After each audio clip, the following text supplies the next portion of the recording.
Hey, what's up? I got some more lore content for you guys. This is the first meta report of this patch where I'm going to be covering 3 non-Elder Dragon decks. So if you're tired of seeing Mr. Elder and you want some other strong alternatives, then I got you. Trust me, you don't want to miss out. That way you have a good understanding of what's strong, whether you want to play the best decks themselves or if you want to know how to counter them.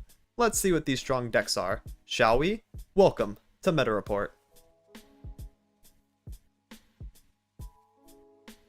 And starting us off, we have a recent and trusty combo, Darius Gnar Overwhelm. Coming in with a win rate of 55.91% and a play rate of 2.56%, it is doing insanely well right now. Its best matchups include Elder Dragon, Voli Elder, Ahri Kennen Elder, and also Deep. Its worst matchups are Vayne Aatrox Morg, Garen Elder Elites, Akshan Morg, and also Mordekaiser Morg. And getting into the list specifically, we have a lot of aggression and we have a lot of stat buffing. So we have Crimson Pigeon coming in as an aggressive and self-stat buffer, 1 mana 2/2. Support, deal 1 to my supported ally to give me 1/1 this round. Its best target is Ruthless Raider. We love the curve. Crimson Pigeon on defense 1 into Ruthless, really strong combo. Really good to get some early damage in.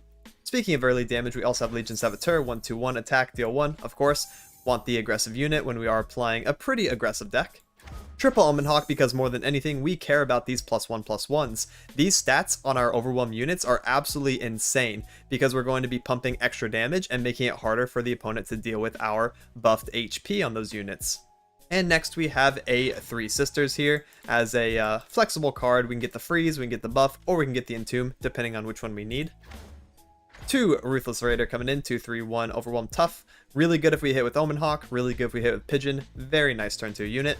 Next we have Sky Splitter, 2 mana burst speed spell, give an ally +1/+3. As you can see, this iteration has dropped Elixir of Iron, and our only combat tricks is actually this 2 Sky Splitter. We definitely care more about just playing our units on curve and pushing stats each and every turn, and then using spell mana for some blowout stuff later. So yeah, no more Elixir of Iron, only 2 Sky Splitter. That's all we really need. If we're getting our bonus stats from Omen and Yadulski, that's pretty much all the deck is required to have. Next we have Double Tough Speaker, 2/3/2 Overwhelm, of course, got the on play as well. Super good with Pirouette. Super good unit if it gets hit by any of the stat buffs.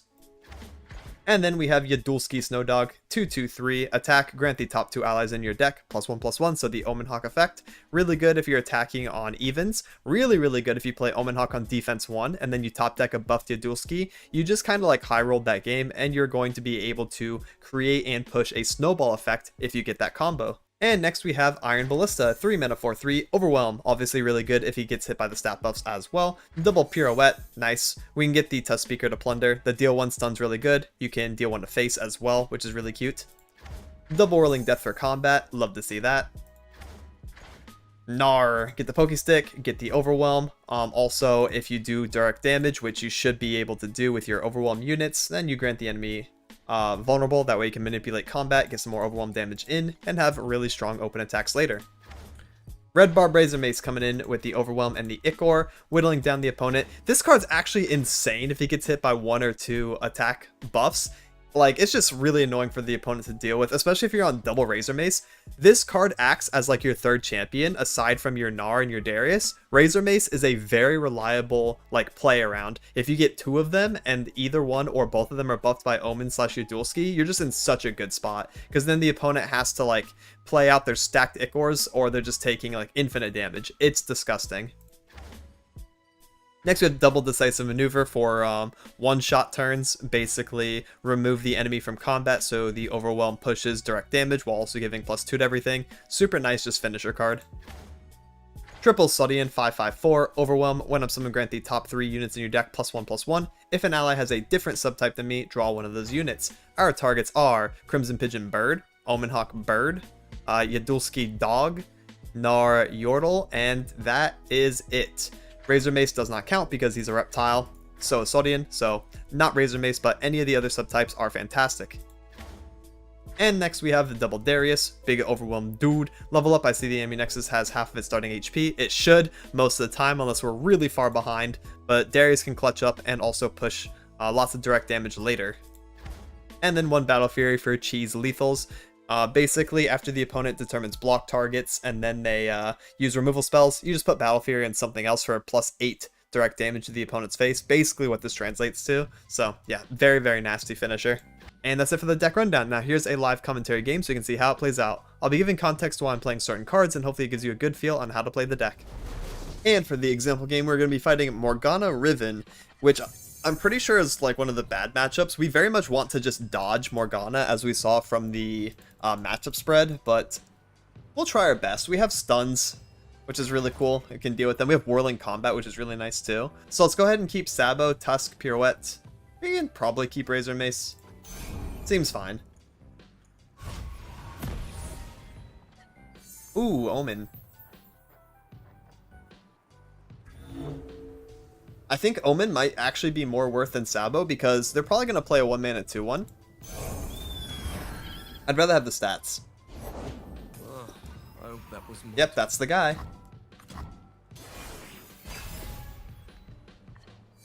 Ooh, see? That's already kind of good.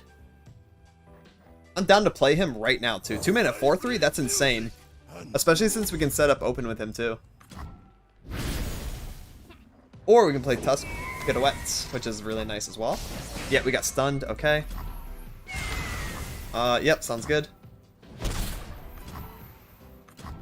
Yeah, let's do Tusk Speaker and probably Pirouette this turn. It's just... Oh my goodness, Ruthless Raider's also big. I think we can set her up for our attack 5, though. I want to do Tusk Speaker, Pirouette, and then Razor Mace on defense, and then just set up for a turn 5 lethal. The fact that we're getting a ping 1, plus also, like, a stun, is going to get us so far ahead on the board. So let's go ahead and whip that out. Hail! Okay, make it live.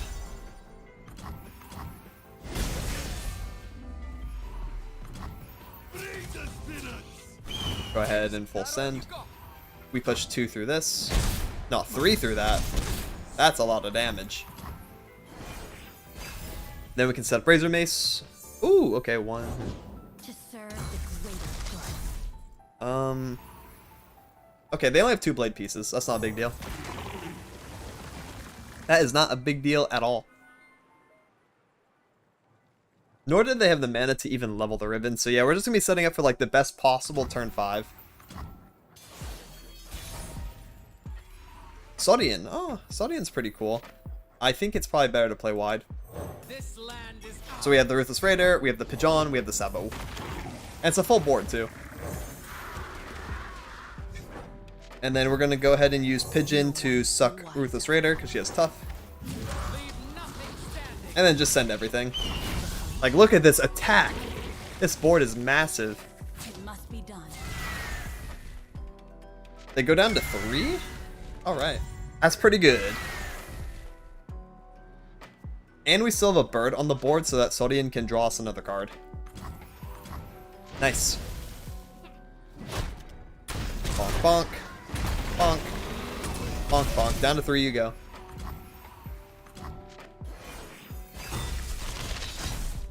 That should be 3rd blade piece.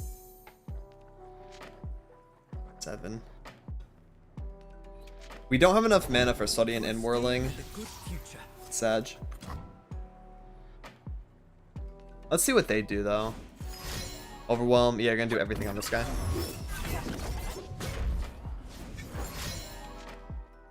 Yep.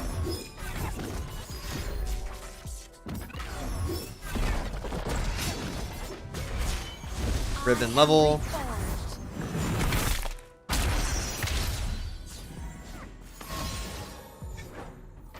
I just hope they don't have a spell shield, right? Because I can kill the ribbon. Who are you grabbing with that Rune Squire? Choose wisely, my friend. Okay.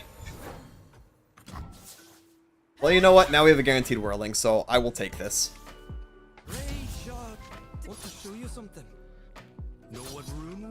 Yeah, this is pretty okay. Not the best, not the worst. Let's go ahead and Whirling here. They're on 1 mana, so for the ribbon. If we had 1 more mana to play Sodian this turn, oh, I'd be so happy. All good though, we very easily dealt with that. Nar. Sodian's better because he threatens lethal right away.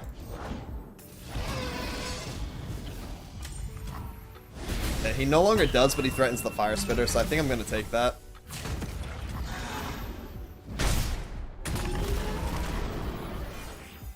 Alright, we have a buffed Razor Mace, we have a Gnar. Join the hunters these days. I wish I had a bit more patience back then. Another Riven. Both broken. That is a tiny bit problematic.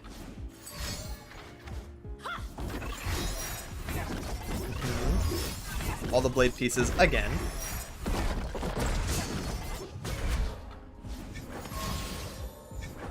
Riven, super buff. I'm gonna have to play out the Gnar. They should have led the turn with Sunhawk. Wait a minute. That's kind of grief. Want to show you something? I'm living. Alright. Down to 2 each. 3 sisters. That's really good. Now I can just entomb. Not break me. Is this the cheese entomb lethal? Maybe. No spell shield, no fervor, please. Cheese, cheese, cheese, cheese.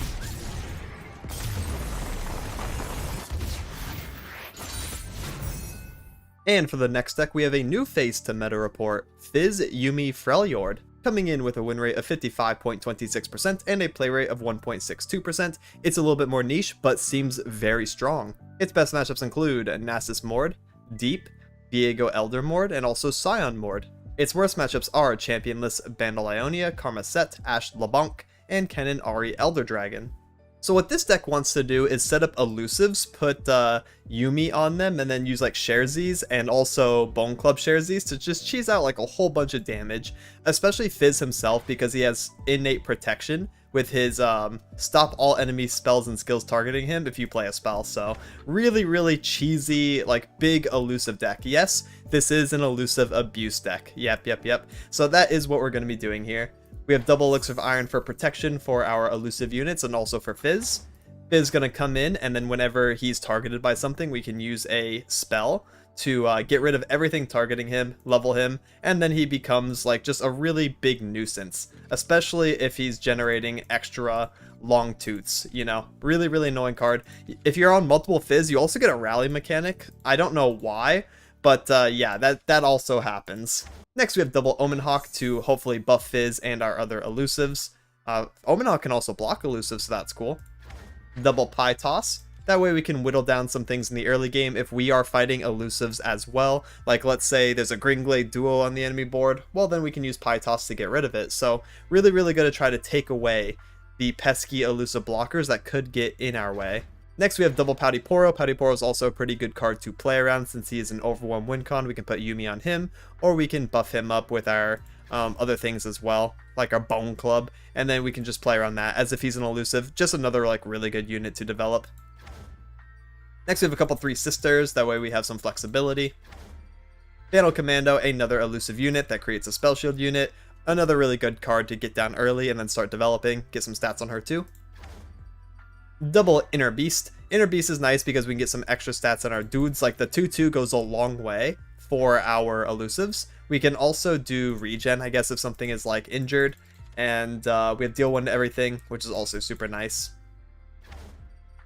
Double Sharesies. So Sharesies is a bit of the cheese card in this deck. If we have Yuumi or Bone Club on something, we basically swap the weapon to something else, but the thing that we're swapping from gets to keep the stats. So we basically get like double really big hits in, essentially, if we're just like using this on 2 elusives. One of the elusives can have like Yuumi on it, the other one could have like Bone Club, and we're doing all kinds of weird stuff. So yeah, Sharesies can come in and just basically double dip on one of your attachment's values.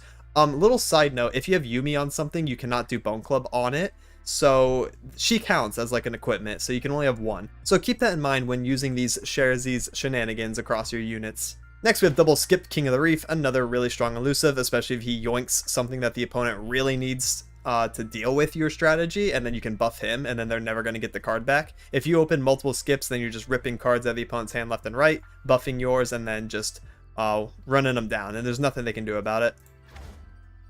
Triple Sky Splitter for protection, of course. Get dual ski for more stats, of course, very, very nice.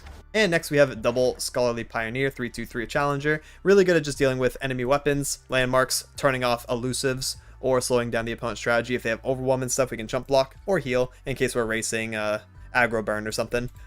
Next we have Yuumi coming in. Attach her to one of your elusives, and then she's going to be buffing them up. If they attack multiple times, she's going to give them spell shield when she levels. So that's really strong as well. Just makes it to where if the opponent hasn't already dealt with what you're trying to do, they're just not going to anymore, and it's an FF angle. So Yuumi can help you get like really far ahead to the point of no return.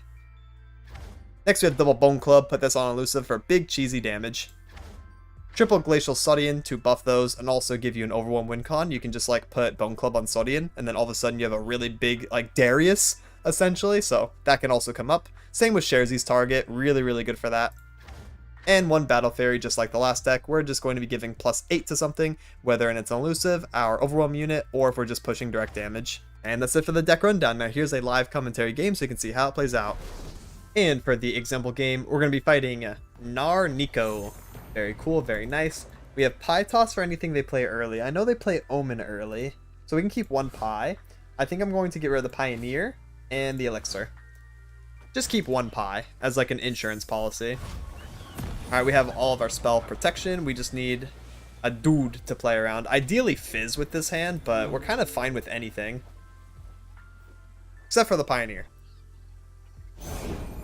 Lonely Poro, right. We don't have to Pie that. That's completely fine to have. I would rather Pie a more problematic Poro, like if they get the Affectionate one or if they get Daring. That's what we'll reserve Pie for, so don't pull the trigger quite yet. We'll see what they do. We have Scholarly Pioneer to come in, probably turn off keywords, try to grab Neeko unit. Oh, there's Fizz, that's perfect. Now we can be a menace to society. If we float 2, we can actually put Bone Club on him next turn, huh? That might be the play. That might be. Omen? Never mind, we're gonna Pie that. All good. They have their elusive blocking Omen. We'll just go ahead and kill that then. Nimble. Alright, now we can swing at the Fizz because he's elusive now. Because he gets that whenever we cast a spell. 3 sisters. Deck Hunter. That's completely fine. Let's do Pioneer and float 1. Then we can just Bone Club. Actually, no, we need to float more than that. Oh, man. Because I want to be able to elusive the Fizz as well, huh? Okay, pass. I don't really need the Pioneer right now. I think what would be best here is maybe even doing Elixir of Iron and then making a trade. Just because I don't burn mana if I do that. I take one less too. But is that worth? When else am I going to use this Elixir of Iron? Probably not in a while, right? Yeah, I like the idea of not burning spell mana and also trying to get Fizz amped up. I'm going into 4 floating 3, which means I can do Bone Club on Fizz as like first action, and then just do Perilous Pastry. Another Fizz. Wow, we can be on Rally Win Con in a little bit here. Next attack turn, so attack 6. Yeah. Nora and Fruit. Let's go ahead and do Perilous Pastry base. I don't really see a reason to kill the Poro. It's already attacked for Neeko, so like, who cares? And then we just push 7 here.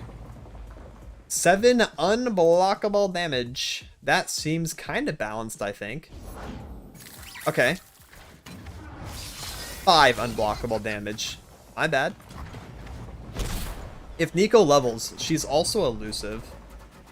Can they turbo this Neeko? I think they can. They've attacked with what so far? Cat, Poro? I see. That is a bit of an issue. Launch. So they're also on Yordle here. Deck Hunter created this one. This one is not Neeko. The Deck Hunter could be, and the Web Spinner could be. Pioneer. Let's do keywords. We can actually use this at focus speed as well to give us elusive Fizz round start, which seems kind of broken. Yeah, let's do... This I think is Nico, and this I think could be Nico. So let's go ahead and block both of those. We have Sky Splitter, so like nothing's gonna threaten my Fizz. All they do is risk their Nico by doing this. 3 sisters. Fury of the North. Wow. Big investment, my friend. Big investment. Was it Nico? Ah, it was. It was. I figured. Alright, so now I think we just win. We have an OTK potential. We do Explorer's Blunder, and then we target... I guess it doesn't matter. Let's just go ahead and target that. Pop. Pop. And then we grab the Deck Hunter, and then we do Playful Trickster at the same time as we initiate combat. The only out to this is we don't have, like, any spell mana to protect Fizz from anything, but they don't play targeted spells that are fast speed. If he's going to get frostbitten, he's going to get frostbitten, right? I can't really stop that. But, yeah. If we get away with this, we just have an elusive OTK, essentially. And maybe we do get away with it. Maybe they only have units in their hand. Could be Saudi and pass. Go on. Oh! That's crazy. They had a second Nico in their hand. They turned her into Spellslinger. That keeps them in the game. Wow, they opened double Nico in their top 10. That's wild. Ontologist created big buff too. That is an RNG gap right there. Holy guacamole. Alright, we got ourselves a game. And then that's like super big Nico. I have +1/+0 for each different subtype. Wow, would you look at that? That's pretty crazy. I'm gonna have to block her. Wait, that's not even Nico. Oh, never mind. It is. She just hasn't leveled. No fear. Like, wait a minute. No, it is. So, I think what we want to do is just flash freeze at this point. Here we go. That's nice and easy, I suppose. Call that a day. I guess I could have also blocked it with the Fizz, but I really don't want to play into another 3 sisters if they have it, right? I have to be forced to Sky Splitter. Probably would have been fine to do because then they can't stop him on my next attack. Yeah, we probably could have blocked the Spellslinger.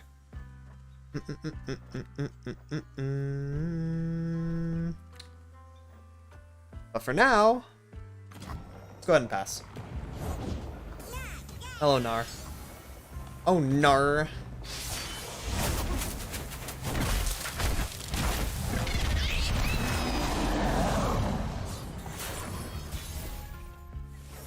Sharesies. Wow. We can lead with Chum the Water, and then we can Sharesies. Got full combo here. Give an ally with an attachment the stats keywords of attachments this round and move the attachment. There's some world where we could also do a Ram Stance, by the way. But yeah, the consideration for not blocking Spellslinger there was, I thought in the back of my mind, if they have another 3 sisters, then I don't want to threaten my Fizz. So I just let him have it. Oh my goodness. Oh my goodness. So it was Nico, but I'm going to do this. Pop, pop. Sharesies. Hooray. Now if they're on Harsh Winds, I guess I'm in trouble. Otherwise, I'm good. Oh, don't tell me. Ain't no way it's a Harsh Winds gamer.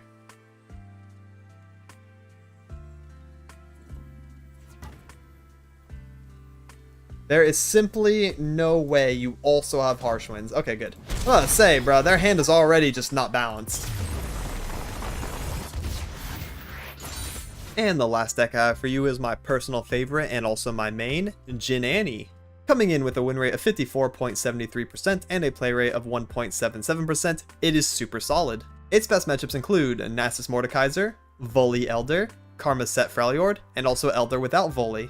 Its worst matchups include various iterations of Seraphine Targon, and also Jinx Discard. Getting into the list specifically, this is the premier burn aggro deck that we have access to in Legends of Runeterra. Everything else got hit, and Decimate's not in the game, so this is basically the best that we have. Let me show you what I mean. Take a look at this curve. Look at how aggressive this deck is.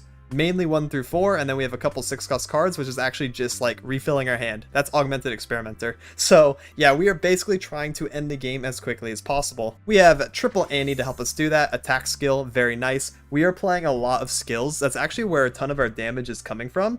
Annie wants to see skills, that way she can level. When you level, you get Tibbers, who has another skill, and he basically stuns and deals 2 to everything that's stunned or damaged, and then he's a fearsome attacker as well. So she gives us an extra body to play with, a very strong one with very strong effects that impact the board right away, and a really good aggressive keyword. So Annie's super solid. She also has a better attack skill in her level 2 form, so keep that in mind. You can level Annie during attack chains, and have her attacking on the far right, so she can level, and then attack with her better attack skill, because they go up 1 at a time. So sometimes she can see, if you just have like 6 skills before her, she can level, and that's really awesome. Then you get the better attack.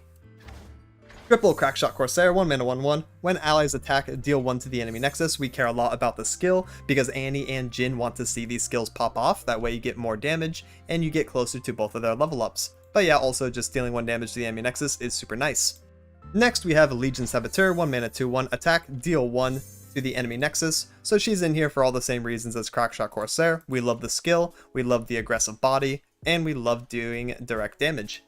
Next we have Triple Precious Pet, 1 mana 2/1 Fearsome. No skill, but Precious Pet's actually really good, especially right on attack 1, and it just also makes a lot of our early hands very explosive by having multiple 1-drops, 1-drop, 2-drop, 2-drop, 1-drop. That way we can get our entire hand and try to put a ton of pressure in the first few turns.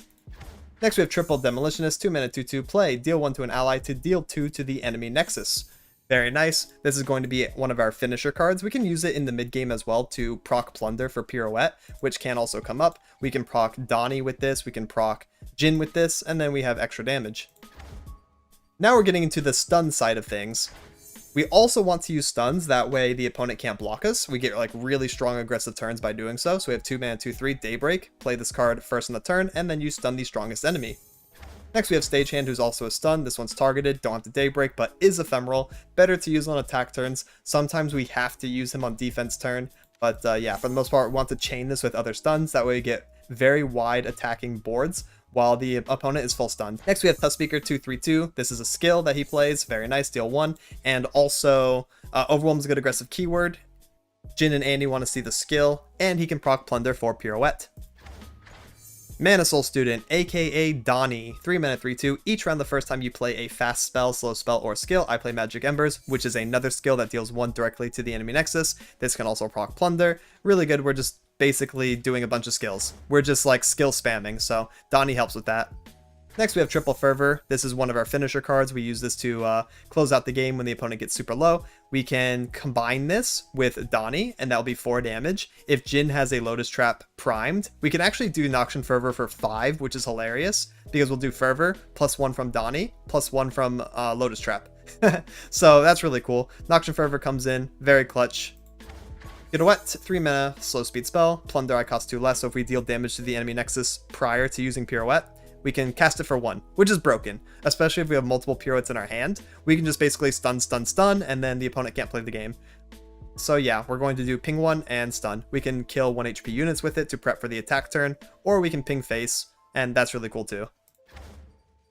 Next we have Jhin, who does a bunch of stuff. He allows us to put skill units from every region into our deck, super nice. If he's in our hand or on the board every time we play 3 skills, or fast speed and slow speed spells, even Pirouette, Fervor, these count, then he will shoot the enemy nexus with a Lotus Trap. If he's currently on the board at the time, he will also stun the weakest enemy, which is super nice. His attack skill, so if he goes up into combat, is Deadly Flourish. He deals 2 to all stunned enemies, which is super, super good, because if we do like Sunhawk, Stagehand, and Pirouette, 3 enemies are stunned, then Jhin just basically AoE wipes the board, which is super insane for an aggro deck to have. It creates a snowball where the opponent just can't come back from that position. So if you get a very strong Jhin attack off, you are rewarded basically with the entire game.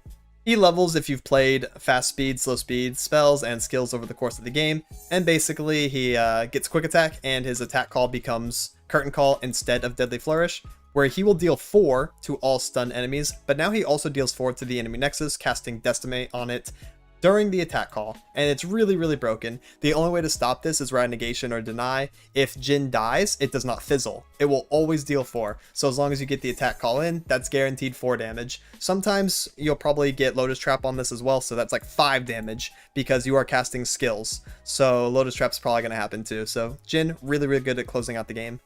Next we have Double Witness. Flow I cost 2 less. Flow works on skills, so if you play 2 skills 1 turn, the next turn, Witness will be a 2 mana 3/3, play stun, so it's like strictly better stagehand. 1 less attack, 1 more HP, but no ephemeral. You just have to get the flow to make this card worth it. However, it does come up sometimes as even a 4-drop with enough value to warrant it. So really good card. Nice targeted stun.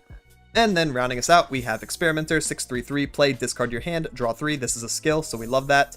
Discarding your hand sucks. However, if you have nothing in your hand, it's strictly a draw 3, which you can use to refill your hand and try to find burn to finish the game. Because at this point, the opponent should be super low, or you can use him to refill your resources and maybe play like Jhin the following turn and try to get to any amount of lethal that you can. He's just really nice at refilling when you've already dumped your entire hand. Sometimes you have to discard 1 or 2 things. That comes up and that sucks, but sometimes it's worth it, especially if you can find like multiple fervors, or if you can get Jhin or like Donnie and just push extra damage that way. So yeah, he's super good. And that's it for the rundown. Now here's a live commentary game so you can see how it plays out. And for this example game, funnily enough, we're going to be fighting the first deck that I covered. So Overwhelm is a really interesting matchup. They have Pirouette, they have Whirling Death, which is actually the biggest thing we have to pay attention to, and the Sky Splitter. Other than that, I mean, we do push a lot of damage, so it's kind of going to be a race, and whoever utilizes stuns better. We're attacking on odds, so it's going to be a bit awkward to chain our stuns unless we open like a 1-drop, because Sunhawk is a 2-drop, Stagehand's a 2-drop. It's obviously a lot better if we do that on like turn 4 or turn 6. It's a bit awkward on 5, but we'll try our best. Let's go ahead and pitch Mana Soul Student. I'm kind of down to pitch the Stagehand to try to increase our chance of having a 1-drop. We always keep Jhin, so that's awesome. We're going to keep him in our hand. Happy that we see him. We'll play Sabo on 1, Tusk on 2, Donnie on 3, I guess. Set up Jhin defense 4, and then go for some kind of shenanigans on attack 5. So we're going to send it. We have a pretty good chance of drawing back into our stuns anyways. So getting rid of Stagehand, fine. I think keeping Sunhawk is often pretty good because we can use him on defense, and that feels good too. Ruthless Raider. Ruthless Raider. Okay, so how are we setting up turn 5? We're going to play... Hold up. If I play Tusk Speaker here, I can do Donnie. 4, and then this can be turn 5, would be Demo, Annie. Or we can play Tusk Speaker, Demo on 5, and an additional 1-drop. Getting Annie down. Is she going to live? Maybe. Maybe she's pretty good. This is a really interesting consideration. I think it's probably better to play Tusk Speaker here. I don't think Annie is going to get enough skills to actually level this game. So I don't want to float 1 mana to play her. It's like pretty inefficient. I also want to take this trade, that way they don't have a Sky Splitter target. Usually you don't want to take an Overwhelm trade on defense like that, but I'm worried about Sky Splitter and them getting ahead of me on the board. We could do Annie Demo here, and then maybe Donnie on 5. That also works. Come on, Tibbers. I kind of like that a lot. That gets the Demo out of my hand. Okay, so now, do we think they're running Elixir of Iron? That's the main consideration here. The objective. I know I dropped it for the meta report list, and a lot of people have dropped it, but they could still be on Elixir. The Empire. I think we take the risk and attack with both. Because, like, we kind of just have to send it, right? Being worried about something little like Elixir of Iron is just going to slow us down. Oh, Pirouette! Oh my goodness, I didn't think about that. They're on Pirouette combo. Alright, that's pretty good. That is pretty good for them. No big deal, though. We're always committing losing our Annie. Ecor, okay. Attack with 3-2. I'm actually going to block this with Jhin, because they don't have another Pirouette. I believe. Have faith, okay? Have faith. Alright, so we're going to take Ichor damage. Ow. And then we're going to play Donnie. Everyone here is so cool. And then we're going to stage hands. That'll be a stun. We'll get a second stun on attack call. So if they just play Staudian, that's probably the best that we're going to get. Perfect. That is the best we're going to get. They don't even get the draw because these are both reptiles. Ha! Should have watched my meta report and then you would know that. I'm ready. Embrace it. Your adoring public awaits. What we do is so much. So he stunned one, and then when Jhin attacks, he's going to cast Lotus Trap and stun the other. I have prepared something very special. Alright, so they're going to block Jhin because that's most, or stagehand. Doesn't really matter. It's going to end up phantom blocking anyways because it's going to go back and be stunned. And then they live with 3, which means we could win through another demo. We could win through pirouettes. Pirouette plus this. No, they put them at 1. 1. Demo and Fervor wins us the game in like a singular top deck. Another Ichor proc. Ow. Ooh, Witness is really nice, especially if they tried to develop here. That'll be 1, 2 skills. Oh, I could also play Dancing Grenade. Dancing Grenade would be Lotus Trap. I like that. That sounds good. Hello, Darius. We always stun you, because you're a big boy. Show to remember. You are a very big boy, my friend. Yep, and then we do here and here. Just block most. Here. Up. Dancing Grenade. Yeah, go ahead. Get your Darius level. Ping.